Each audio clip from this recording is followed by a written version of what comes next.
Olá, bem-vindos à Igreja do Mundo Magazine, no programa da Fundação AES aqui na sua televisão. Sou o Paulo White e ao longo dos próximos 50 minutos vamos levar até si um resumo do que de mais importante se passou no mundo no que diz respeito à vida da Igreja Católica, nomeadamente em relação aos cristãos perseguidos, à Igreja que sofre.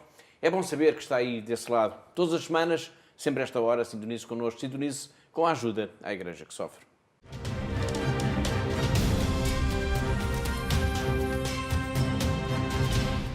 África e Médio Oriente são duas regiões do globo que vão estar hoje em foco no nosso programa. África, por causa das notícias preocupantes de violência tribal, de ataques deliberados contra cristãos, por causa dos refugiados também.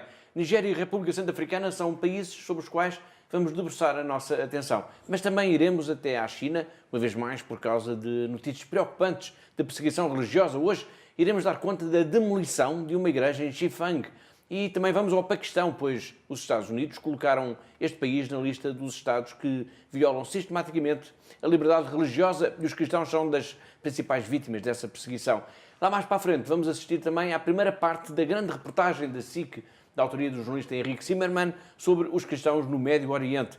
Neste trabalho, Zimmermann fala dos cristãos como uma comunidade ameaçada na Síria, Iraque e, podemos dizê-lo, em todo o Médio Oriente. Como habitualmente, tenho comigo em estúdio a Catarina Martins, a diretora da Fundação AES em Portugal, com quem iremos comentar alguns destes assuntos.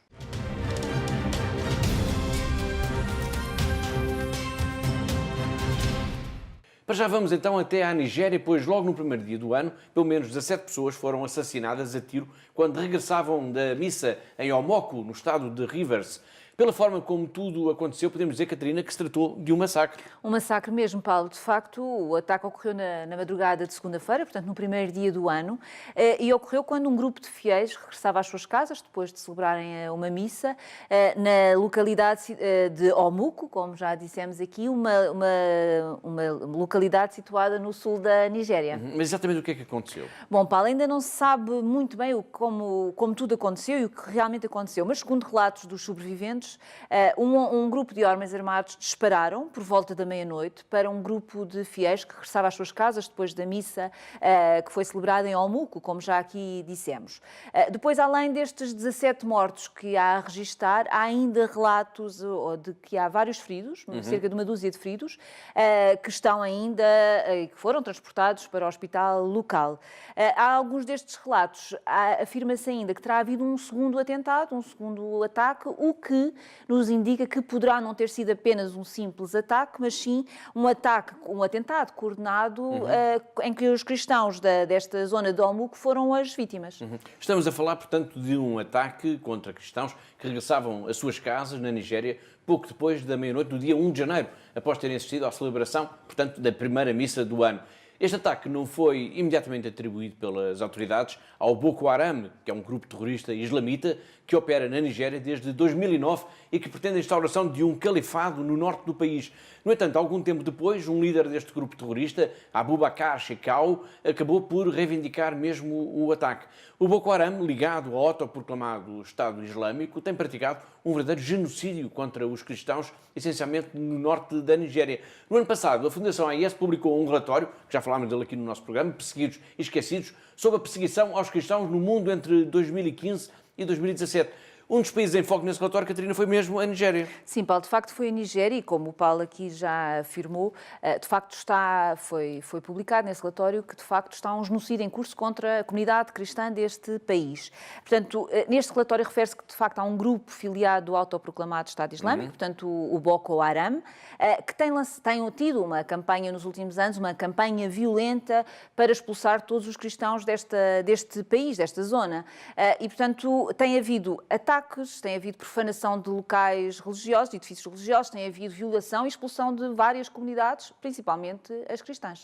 Eu recordo que uma delegação da Fundação AES visitou o norte da Nigéria em março do ano passado e nos contactos que foram realizados então com as populações, mas também com os sacerdotes e com irmãs, por exemplo, deu para se perceber que estamos mesmo perante um ataque generalizado contra os cristãos. E, Catarina, o termo genocídio não deve ser usado aqui de ânimo leve, é mesmo isso que se trata, precisamente, não é? Paulo, precisamente. De facto, é um genocídio que está em curso e os líderes líderes religiosos locais entregaram a esses nossos colegas que estiveram em março um dossiê que revela que, por exemplo, só na diocese de Canfanchan, em 5 anos, 988 pessoas foram assassinadas e 71 aldeias, maioritariamente cristãs, foram destruídas, além de 2.712 casas e 20 igrejas. Em Maiduguri, um antigo centro nefrálgico do Boko Haram, portanto o centro onde Boko Haram atuava principalmente, nesta zona de Maiduguri, os responsáveis diocesanos reportaram ainda a estes nossos colegas que cerca de 1,8 milhões de pessoas tinham sido deslocadas, que 5 mil mulheres ficaram viúvas e que havia 15 mil crianças que eram agora órfãs. Portanto, além disto tudo, ainda este relatório que foi entregue diz ainda que tinham sido danificadas 200 igrejas e capelas, além de 35 presbitérios e centros paroquiais. Nem todas as notícias, porém, sobre a Nigéria são necessariamente negativas. Na semana passada foram libertadas, em resultado de uma ação da polícia, 6 pessoas, 3 das quais religiosas que estavam no convento do Coração Eucarístico de Cristo quando foram raptadas.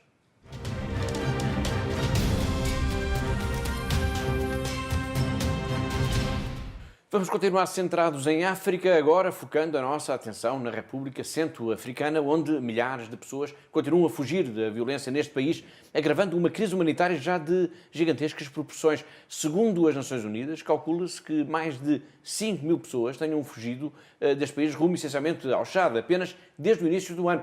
Fogem, Catarina, de combates entre grupos rivais. Precisamente, essa é uma das principais causas desta fuga maciça de pessoas. Portanto, tem a ver com este surto de combates na cidade de Paúa, nomeadamente entre elementos do Movimento Nacional de Libertação de África e o Grupo de Revolução e Justiça.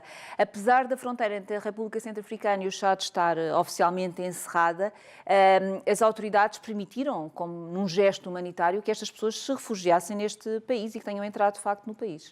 A maior parte destes refugiados confirmam casos de abusos de direitos humanos cometidos por grupos armados nas aldeias situadas precisamente na fronteira entre os dois países. Sim, tem de facto verificado um agravamento da situação das violências contra estas pessoas e não tem sido só ataques às populações, aos civis, mas também às instituições, às agências humanitárias que estão no terreno a ajudar e também às forças de manutenção de paz que estão no terreno. Além das 75 mil pessoas que estão refugiadas no Chad, há ainda quase 550 mil pessoas que também foram forçadas a fugir e que estão em campos de refugiados nas zonas da região, nos países vizinhos, não é? Estamos a falar de milhares de pessoas que fogem da violência, que atinge tudo e todos e que também atinge as forças de manutenção da paz. Já agora recorde-se que Portugal está a comandar este ano, pela primeira vez, o contingente das forças de manutenção da paz da União Europeia, que estão colocadas precisamente na República Centro-Africana. O efetivo português conta com mais de 40 militares dos diferentes ramos das Forças Armadas e está sob o comando do Brigadeiro-General Hermínio Teodoro. Além desta missão, Portugal também participa com os soldados dos comandos numa outra força de manutenção de paz das Nações Unidas na República Centro-Africana. Bom, agora recuemos até ao ano de 2014. No meio do caos, no meio da violência, que é também causada por milícias de rebeldes muçulmanos, os chamados Seleka, e de grupos alegadamente cristãos, identificados como os anti-Balaka, há episódios de coragem, de abnegação, de comunidades que abrem as suas portas para acolher o outro, mesmo que o outro seja de outra religião e possa até ser confundido neste contexto como o inimigo. O padre Xavier Arnaud conta-nos esta história.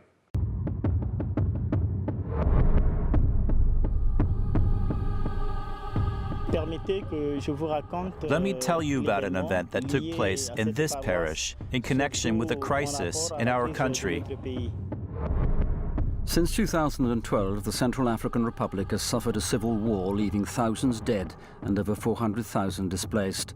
Violence occurs between predominantly Muslim Seleka rebels and the anti-Balaka militia, allegedly Christian, although church leaders contest the exclusively Christian character of such groups. On December 2, 2013, anti-Balaka militiamen were suspected of killing 12 people and wounding 30 in an attack on mostly Muslim section of the town of Bouali.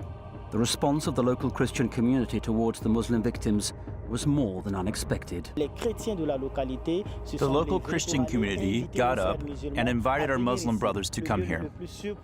The safest place to protect them was our church. We welcomed them for 3 months. There were 1,000 Muslims. Christians themselves brought food, brought water. Muslims cleaned the church before Mass. This displeased some people who had come from far away because they wanted to attack them. They wanted to kill them.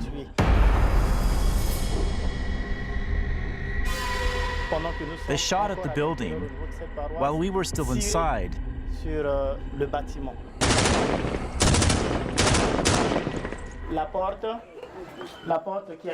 Here is the door that was damaged. And here, you can see some traces. Here, a bullet trace. But God was with us. No bullets penetrated the wall. We were protected. We were safe inside.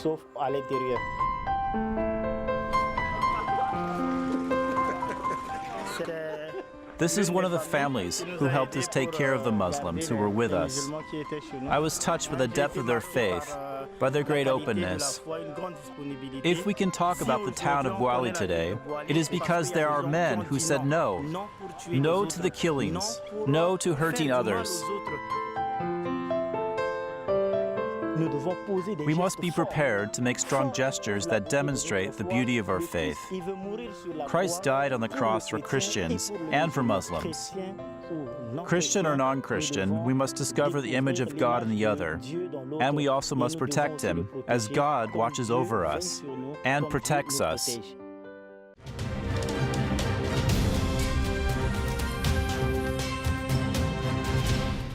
Vamos continuar focados neste país, a República Centro-Africana. Agora vamos ao encontro de um jovem, Merlin Bombay, que está em Bouar. É uma espécie de Paulo Wide lá do sítio. Ele é o dinamizador de uma rádio, a Rádio Siriri, que quer dizer Rádio Paz. E como vamos ouvir e vamos ver já de seguida, a rádio é neste país africano um aliado da paz, da convivência fraterna entre populações. A rádio é um caminho para o diálogo. E como seria bem de ver, a Fundação AES apoia, claro, esta rádio.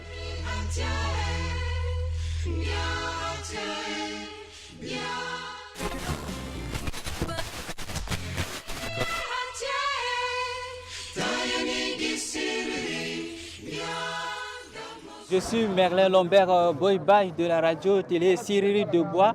Nous sommes au centre-ville de Bois de vous présenter les éléments douloureux qui ont connu le pays. Des ex-combattants de la coalition Seleka, ils ont tué les gens, pillé des magasins.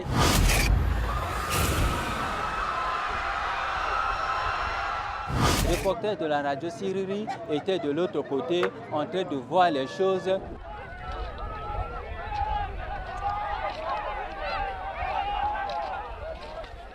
Les reporters de la radio Siriri, après ces événements, se sont donnés corps et âme sur le terrain pour le reportage. À Bois, il n'y a pas la télévision et toutes les personnes écoutent la radio Siriri.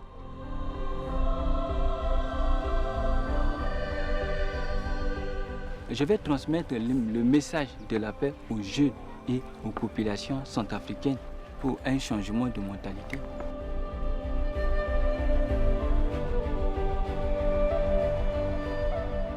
La radio Siriri, c'est un outil indispensable pour cette sensibilisation.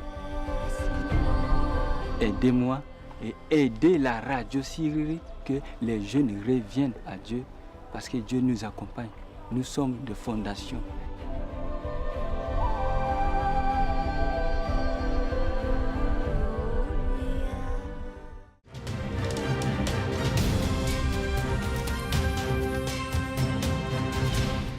Foi Merlin Lambert Bombay, da Rádio Siriri de Bouar. Agora vamos mudar de latitude. Na semana passada falámos aqui da China a propósito da corrente de oração lançada pelos cristãos da Diocese de Wenzhou pela libertação do seu bispo que se encontra em prisão domiciliária. Hoje vamos falar outra vez da China porque uma igreja católica foi demolida pelas autoridades 2 dias antes do Natal em mais um claro episódio de hostilização dos cristãos, especialmente os que pertencem à chamada Igreja Clandestina fiel ao Papa. Mas já lá iremos. Para já vamos recordar, Catarina, o essencial dessa corrente de oração da Diocese de Wenzhou. Trata-se, Paulo, de facto, de uma corrente de oração, que é também um sinal da vitalidade desta comunidade cristã na China, apesar da vigilância que é exercida sobre esta comunidade por parte das autoridades chinesas. E o que foi decidido foi que, no dia 18 de cada mês, os cristãos desta localidade, desta região, estão em oração, é um dia de oração e de jejum pela libertação do seu bispo, que está em prisão domiciliária, como o Paulo já disse aqui. Portanto, de facto, desde a morte do prelado, do anterior bispo, portanto, o Dom Zhu Weifang, que foi a 9 de setembro de 2016, Dom Peter Shao Zumin, que devia ter assumido de imediato a liderança da diocese, o que não aconteceu, porque tem estado, de facto, sob vigilância das autoridades chinesas, que o têm mantido em prisão domiciliária, como já dissemos aqui. Este caso também já ganhou um relevo a nível internacional, com a Santa Sé a pronunciar-se e também a Alemanha também a exigirem também a libertação imediata deste bispo.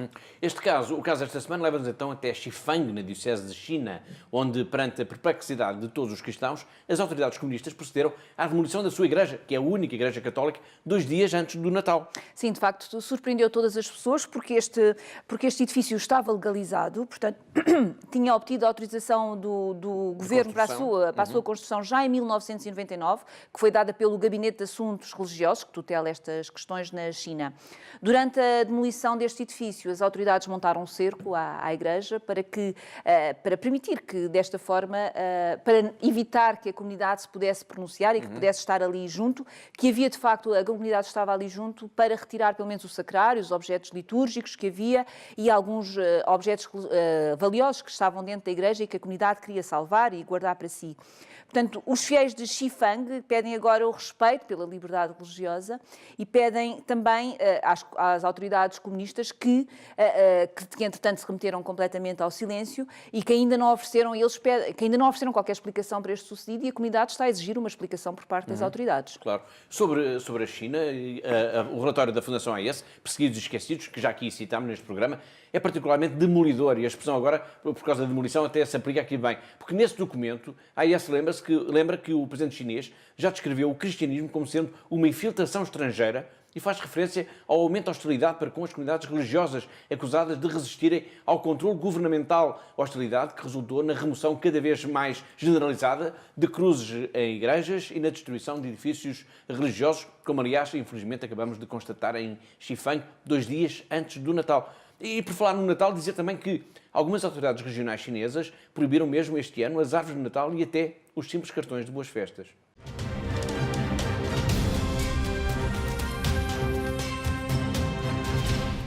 Da China passamos agora para o Paquistão, porque o Departamento de Estado dos Estados Unidos acusou o governo de Islamabad de violar a liberdade religiosa e incluiu o país no âmbito da chamada Lei de Liberdade Religiosa Internacional na sua lista de países que violam a liberdade religiosa. Catarina, que outros países é que fazem parte desta chamada lista negra, digamos assim? Bom, Paulo, são outros 10 países que já figuram nesta lista já há alguns anos, e então estes países são a China, a Eritreia, o Irão, a Burma, a Coreia do Norte, o Sudão, a Arábia Saudita e 3 países que saíram da antiga União Soviética, como o Uzbequistão, o Tajiquistão e o Turcomenistão. Muito bem. A questão mais relevante que terá levado agora as autoridades norte-americanas a incluir o Paquistão na lista dos países que não respeitam a liberdade religiosa prende-se com a chamada Lei da Blasfémia.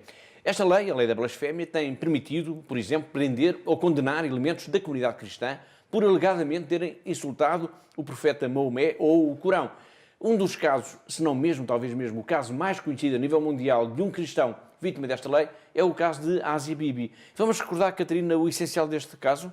Claro que sim, Paulo. Portanto, o caso da Asia Bibi, uma cristã paquistanesa, mãe de 5 filhos e que foi condenada à morte por ter bebido um copo de água de um poço, e que a Fundação AIS já tem falado e tem denunciado este caso ao longo dos últimos anos, e que está neste momento no corredor da morte.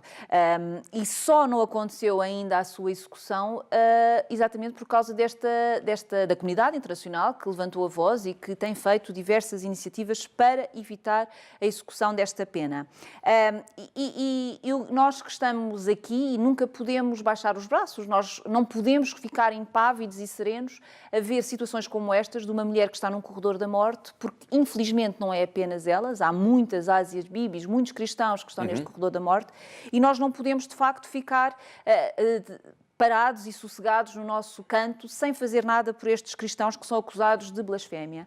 E por isso deixo também aqui, aproveito esta oportunidade para deixar aqui este desafio, para entrarem em contacto connosco, para saberem mais sobre estes cristãos que estão nesta situação, condenados por esta lei da blasfémia no Paquistão, e por isso poderão ligar-nos, contactar-nos para os nossos telefones 21 754 4000 ou 21 754 4004, ou então no nosso site, em fundação-ais.pt. É essencial que todos os nossos telespectadores entrem em contacto connosco para sermos cada vez mais a denunciar estes casos de perseguição contra os cristãos. De facto, em muitas aldeias no Paquistão, especialmente nas zonas rurais, a lei da blasfémia é invocada muitas vezes para resolver disputas pessoais, questões de terras ou mesmo desavenças entre vizinhança. O que aconteceu, aliás, com Asia Bibi é muito comum neste país. A minoritária comunidade cristã, que se confunde normalmente com os mais pobres da sociedade paquistanesa, tem sofrido constantemente por causa desta lei, situação que se tem agravado, aliás, nos últimos tempos, com o governo do Paquistão a depender cada vez mais de partidos islâmicos que transportam consigo uma linguagem, digamos assim, cada vez também mais radical. Os cristãos são muitas vezes vistos como cidadãos de segunda no Paquistão, o que se reflete, por exemplo, na dificuldade de acederem ao mundo do trabalho em condições de igualdade com os muçulmanos. No vídeo do Papa, correspondente a janeiro de 2018, o Santo Padre denuncia uma vez mais a situação das minorias religiosas na Ásia. Embora não faça qualquer referência específica ao Paquistão, o Papa Francisco recorda que neste continente a Igreja enfrenta muitos riscos e pede às pessoas em todo o mundo para estarem ao lado dos homens e das mulheres que nos vários países asiáticos lutam para não renunciar à sua identidade religiosa. No variado mundo cultural de Asia, a Iglesia afronta muitos riesgos. Y su tarea resulta aún más difícil por el hecho de que constituye una minoría. Estos riesgos, estos retos, son compartidos con otras tradiciones religiosas, minoritarias, a las que nos une un deseo de sabiduría, verdad y santidad. Cuando pensamos en los que son perseguidos por su religión, vamos más allá de las distinciones de rito o de confesión. Nos ponemos del lado de los hombres y mujeres que luchan por no renunciar a su identidad religiosa. Pidamos por todos ellos, para que en los países asiáticos, los cristianos, como también las otras minorías religiosas, puedan vivir su fe con toda libertad.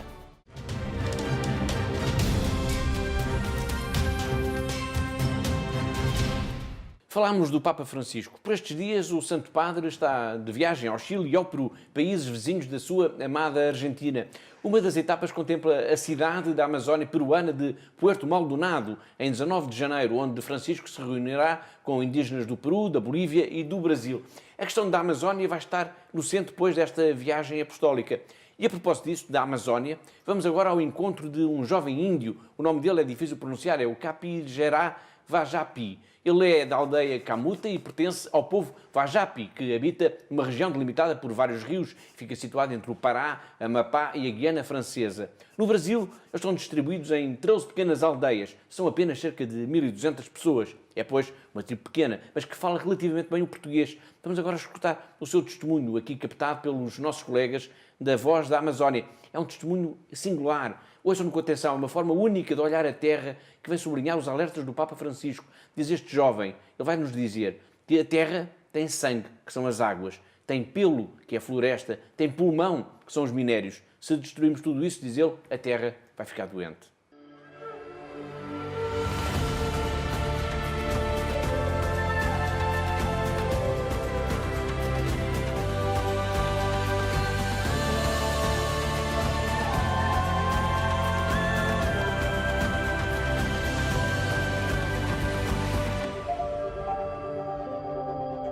Eu vou contar um pouco histórias. A terra vem, o nosso dono que faz a terra para a gente. E desde antes de 1500, nós preservamos a floresta. Até hoje nós temos a floresta verde ainda, verde para sempre. Nunca nós o Anhempim destruímos a nossa florestas. E nós usamos a terra de forma sustentável. Nós não fazemos, por exemplo, nós não fazemos a roça no mesmo lugar. Nós mudamos de lugar para outro.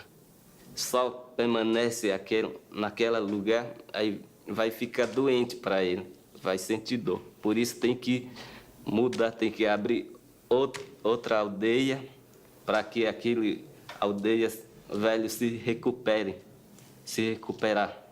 Nós, o Anhempim, não esquecemos nenhuma cultura. Nós sabemos nos pintar, sabemos cantar e nós queremos que esse nosso conhecimento valoriza e transmitindo para o nosso futuro gerações. Por isso nós o Anhempim, importante a nossa terra indígena. Nós queremos defender a nossa terra indígena, o Anhempim, porque se a gente não luta pela nossa terra e pela nossa vida, nós vamos sofrer. Se nós, o Anhempim, não cuida da nossa terra, não tem outra terra que já está garantido para nós.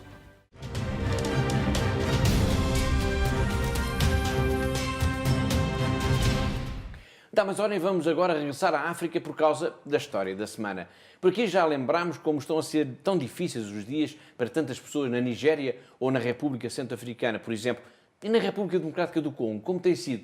Infelizmente, também para este país as histórias que nos chegam são de homens, mulheres e crianças em lágrimas, de pessoas de mãos estendidas que precisam de ajuda, que estão em fuga, que perderam, no fundo, tudo o que tinham. Neste país, a República Democrática do Congo, assiste-se hoje em dia, neste preciso instante em que vos falo, ao drama esquecido de milhões de refugiados. Mas o mundo parece que ignora todo este sofrimento. A República Democrática do Congo vive, pois, uma crise humanitária de proporções gigantescas e ninguém está a salvo. Nem a Igreja escapa a esta onda de violência. Esta conspiração do silêncio é, pois, o tema da história da semana, que nos vai ser contado já de seguida pela Pilar Rocha. Crise política prolongada, conflitos étnicos, milícias armadas que semeiam o terror.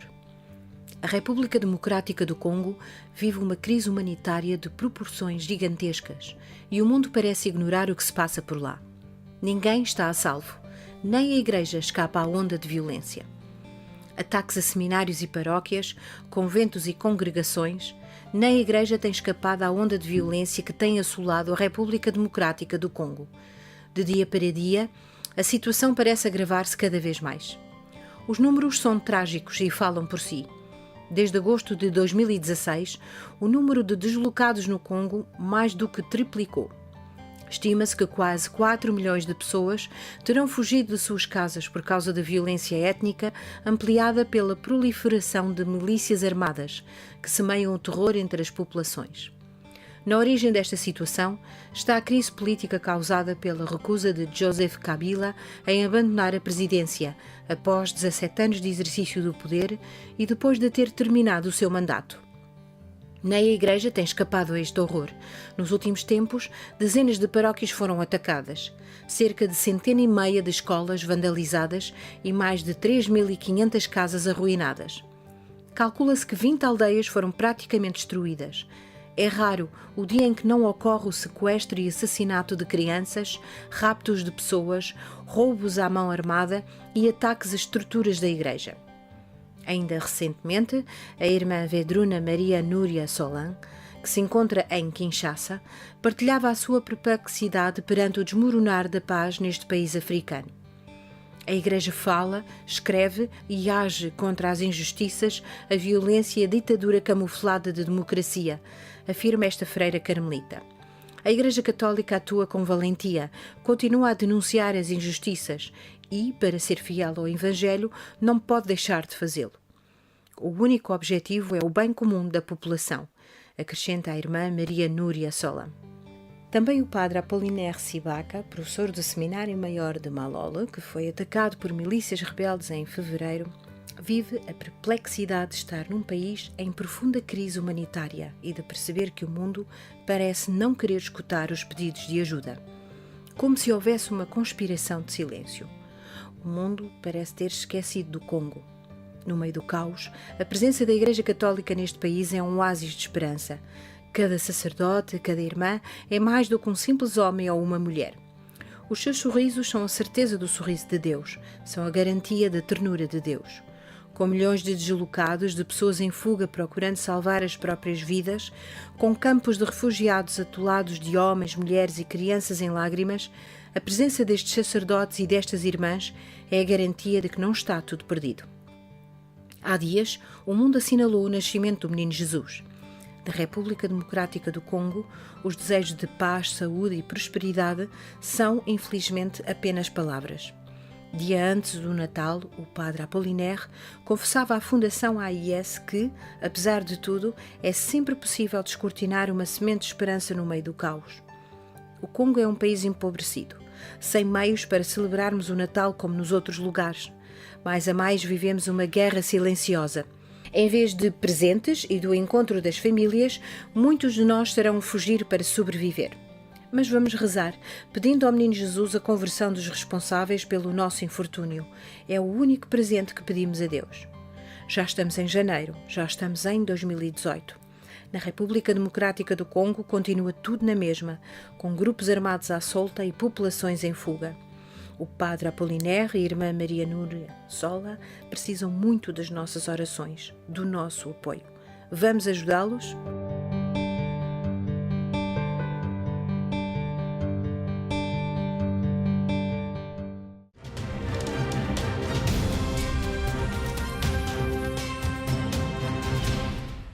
No arranque do programa de hoje dissemos que iríamos estar focados essencialmente em África e no Médio Oriente. A República Democrática do Congo, a Nigéria e a República Centro-Africana foram os países da África que visitámos, não só na história da semana que acabámos de escutar, mas também nas palavras, nos testemunhos de Merlin Bombay ou, por exemplo, do padre Xavier Arnaud. Agora vamos então até ao Médio Oriente. Ao Médio Oriente, onde os cristãos têm sido vítimas de uma verdadeira tentativa de genocídio.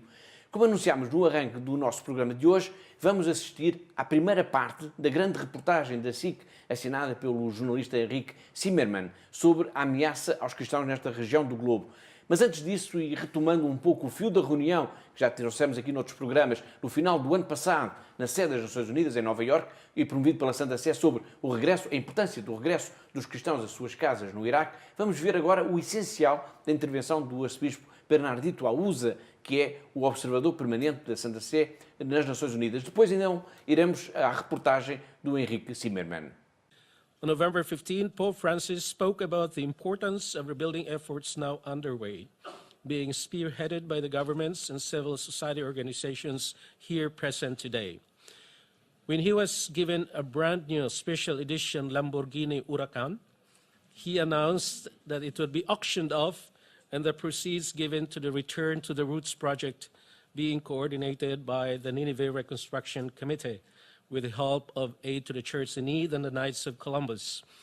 At about the same time, Cardinal Pietro Parolin, Secretary of State of the Holy See, wrote in the name of Pope Francis how the work of the Nineveh Reconstruction Committee in preparing a Marshall Plan to facilitate the return of refugees is both praiseworthy and greatly needed. He said that the Pope Francis has expressed his deep appreciation and encouragement for this noble and difficult effort. I hope that today's panel will not only be informative, but inspire many more to do what they can to ensure not only the military defeat of Daesh, but also the ideological downfall. Daesh sought, after all, to eliminate pluralism and diversity from the Nineveh plain. And therefore, the only way to make sure Daesh cannot claim any victory is to restore urgently pluralism and diversity in that region.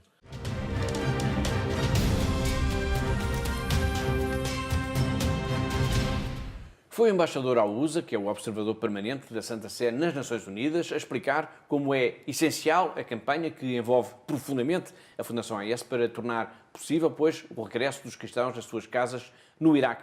É importante perceber isto para se compreender melhor a grande reportagem do jornalista Henrique Zimmermann, que a SIC, uma vez mais, nos disponibiliza e que agradecemos, claro, e que atesta como a comunidade cristã está, de facto, ameaçada nestas terras bíblicas. Mas antes, então, de assistirmos à primeira parte desta reportagem, que nos vai acompanhar por aqui ao longo das próximas semanas, vamos, Catarina, recordar o essencial desta campanha da Fundação AIS para o regresso dos cristãos às suas casas, uma campanha que, aliás, tem um apoio entusiástico do Papa Francisco, como, aliás, o embaixador Augusto ainda há pouco nos recordou. Exatamente, Paulo. De facto, esta grande campanha da AIS tem vários objetivos e o primeiro passa por providenciar a ajuda humanitária básica e essencial para a sobrevivência desta comunidade. O segundo grande objetivo é reabilitar a recuperação das casas desta comunidade também para que possam regressar e para que estas casas possam ser ocupadas de uma forma segura por esta comunidade. O programa já teve início, como nós já dissemos aqui na semana passada, vamos tentar realojar cerca de 13 mil famílias na planície do Nínive. Pronto, o outro objetivo é, de facto, facilitar e manter esta recuperação social, cultural, económica e espiritual desta zona, destes edifícios, tudo o que fazia parte desta comunidade e que foi destruído durante a ocupação pelo Estado Islâmico desta planície do Nínive. Portanto, é um outro dos grandes objetivos deste programa.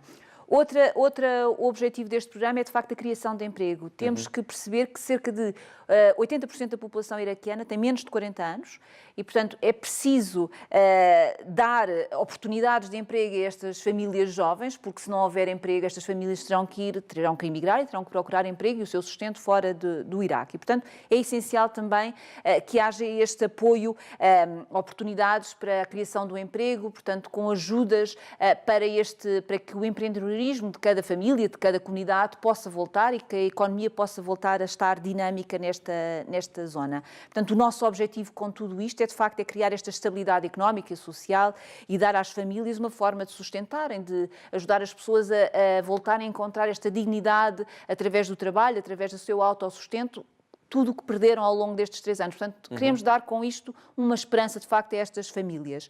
E, por fim, a Fundação AIS já também profundamente empenhada em preparar e capacitar os jovens através da formação para que possam, de facto, ser jovens empreendedores e que possam ajudar também neste dinamismo da economia local. Obrigado, Catarina. Tudo isto, todas estas iniciativas que a Catarina agora falou, precisam que o Iraque esteja em paz e que se promova o diálogo entre as religiões. É preciso não ter medo de usar as palavras, houve uma tentativa de genocídio pelos jihadistas da comunidade cristã no Iraque e na Síria. E, ao contrário do que se possa pensar, as derrotas militares que o autoproclamado Estado Islâmico tem vindo a sofrer nestes 2 países não significam o fim da guerra. Bem, pelo contrário. O jornalista Henrique Zimmermann, que já aqui entrevistámos, esteve na Síria, no Iraque, esteve também no Líbano, no Egito, na Jordânia e em Israel. E a um destes países todos ele falou com dezenas de pessoas para uma reportagem única sobre a realidade atual dos cristãos no Médio Oriente, sobre a existência ameaçada dos cristãos no Médio Oriente. Esta reportagem da SIC vai acompanhar-nos por aqui ao longo das próximas semanas.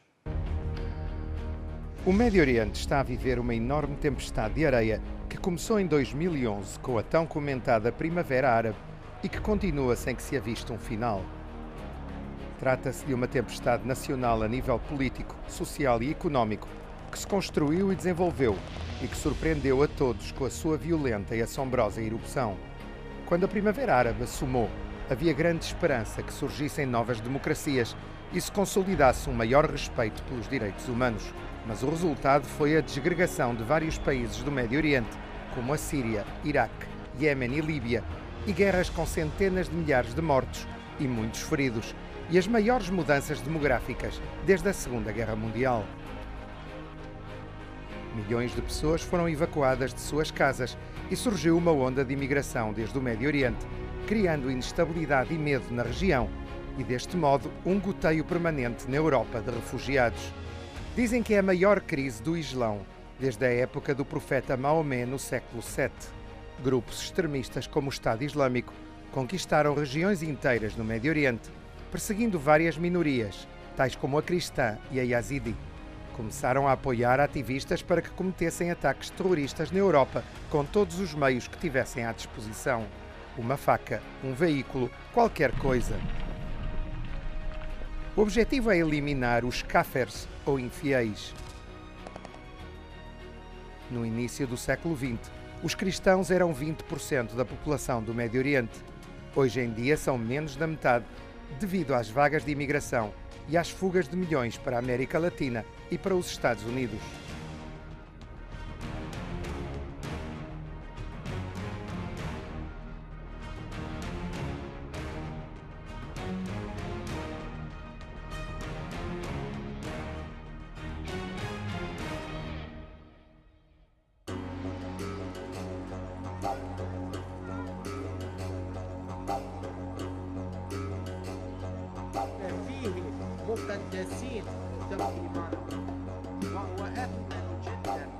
لذلك تخلصوا من كل إثر للشر والخداع والرياء والحسد والذنب.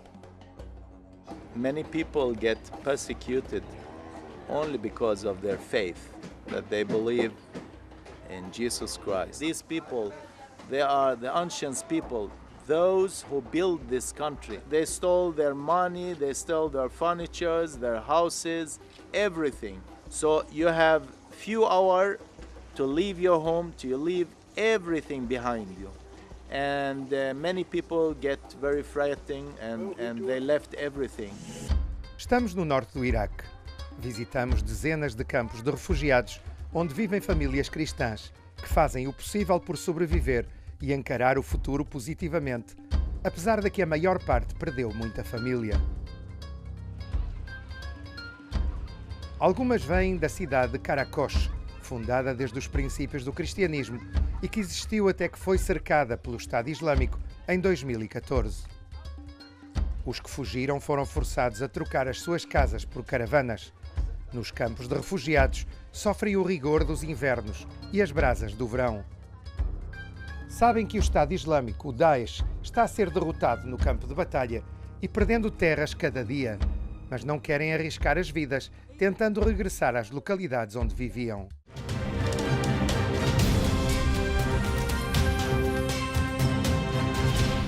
Foi o Henrique Zimmermann e a primeira parte da grande reportagem da SIC sobre a existência ameaçada dos cristãos no Médio Oriente. Um dos países onde esta ameaça mais se tem feito sentir é na Síria. E na Síria, mais precisamente no mosteiro de São Tiago Mutilado, na vila de Cara, perto do Líbano, vive uma jovem religiosa portuguesa, a irmã Miri, que nos tem oferecido, semana após semana, relatos únicos da vida nesta região, da guerra também, mas também relatos da sobrevivência, histórias de pessoas em lágrimas, em sofrimento, mas também de pessoas que conseguem resistir, que têm conseguido dar a volta. Hoje, a irmã Miri vai falar-nos do fim do curso de costura, que foi promovido no mosteiro para as senhoras de Cara. Fim de curso é sempre, em todo o lado, tempo de festa, mesmo ali, mesmo no meio de um país em guerra. E a festa foi uma ocasião para a irmã Miri fazer evangelização como quem não quer a coisa. A frase é dela.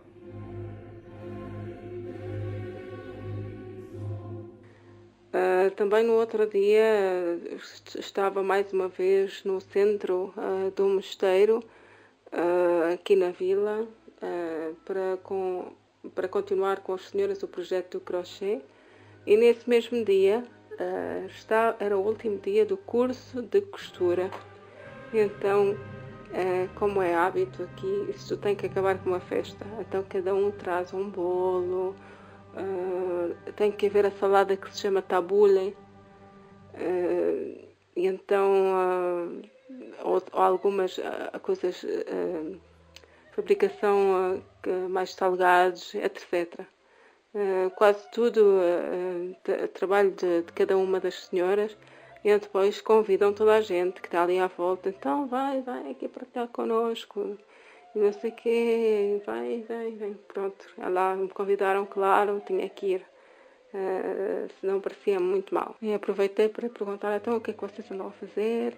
Então, olha, estavam a fazer fatos de Pai Natal, porque apesar do país e aqui a região ser principalmente habitada por muçulmanos, não faz mal, eles gostam muito do Natal e das decorações e das luzes, é qualquer coisa que eles não têm e que eles gostam muito e que os desperta.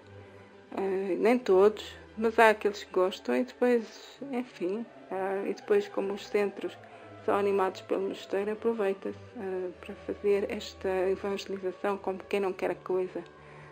E a verdade é que a mensagem passa.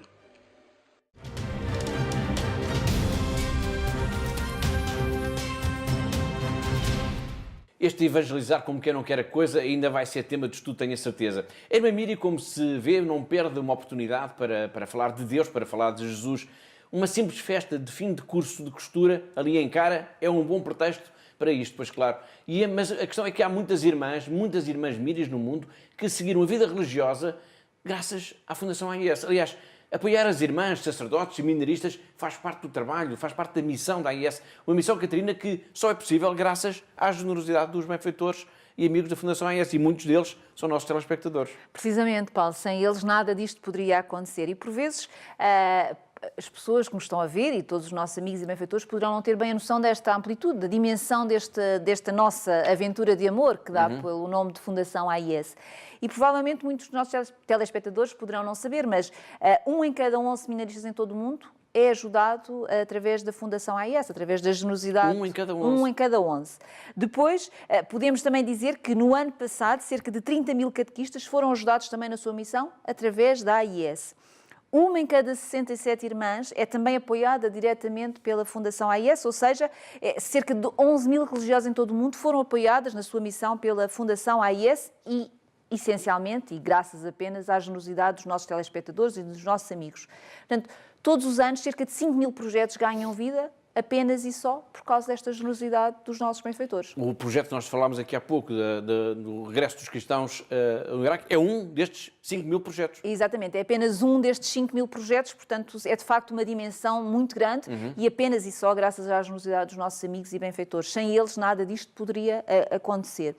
E, de facto, ao longo deste programa, hoje especificamente, mas todos os outros, nós ficamos a conhecer de histórias de cristãos que são perseguidos em África, em Ásia, hoje é o nosso grande foco.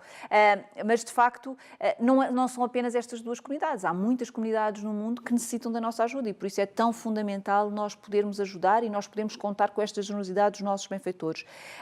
E, como nós já falámos aqui, há muitas formas de ajudar. Poderá ser através da alimentação, poderá ser através da reconstrução das casas no Iraque, como já falámos aqui, pode ser através do apoio a bolsas de estudo, a bolsas de formação, para capacitar os jovens para poderem ficar e para poderem dinamizar as suas economias. E uma forma que nós ainda não falámos aqui hoje, mas que é essencial e que é a principal de todas elas, e é o primeiro pedido que nos chega das comunidades que estão a ser perseguidas, é de facto a oração.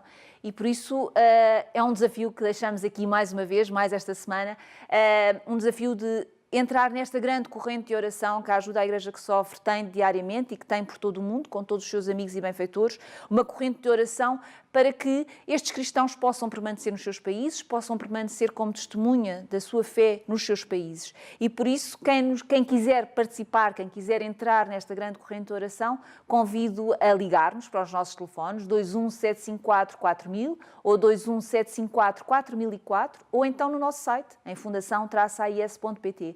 Veja através de todos estes canais de como entrar nesta grande corrente, fazer parte desta grande família de solidariedade, que é de facto a Ajuda à Igreja que Sofre.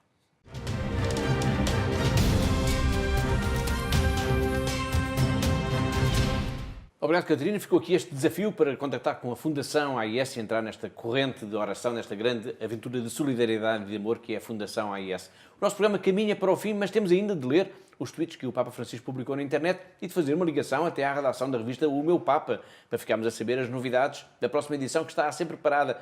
Para já vamos então até Roma, vamos até ao Vaticano, uma vez mais, ao encontro do Papa Francisco. Melhor, vamos ao encontro dos tweets que o Papa Francisco publicou nos últimos dias na internet.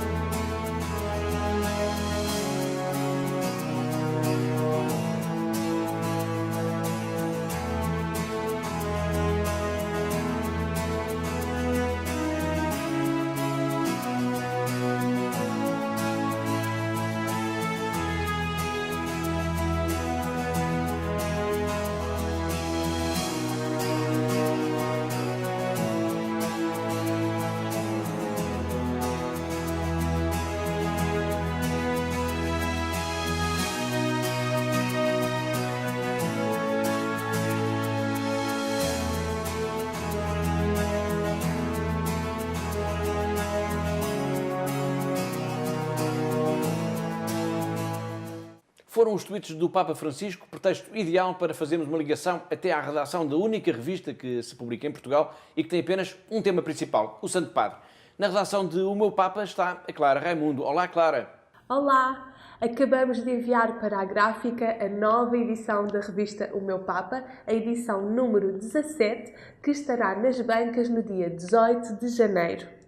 Esta edição é muito especial, pois mostramos como é que o Papa Francisco viveu este período festivo. A começar pelo seu aniversário, pois fez 81 anos em dezembro, passando pelos dias de Natal e de Ano Novo e a terminar na festa do Batismo do Senhor, que se assinalou a 7 de janeiro. E nesse dia, como é tradição, o Papa Francisco batizou os filhos recém-nascidos dos funcionários do Vaticano. Mas não é só. Nesta edição falamos também aos nossos leitores de uma beatificação e canonização que deverão estar para breve. A beatificação será de uma personalidade muito curiosa, o índio pele vermelha, conhecido como Alce Negro, e a canonização será do Papa Paulo VI. Se quiserem conhecer melhor as histórias deles, é só comprarem a próxima edição. Por hoje é tudo. Na próxima semana trago-vos mais novidades. Até lá!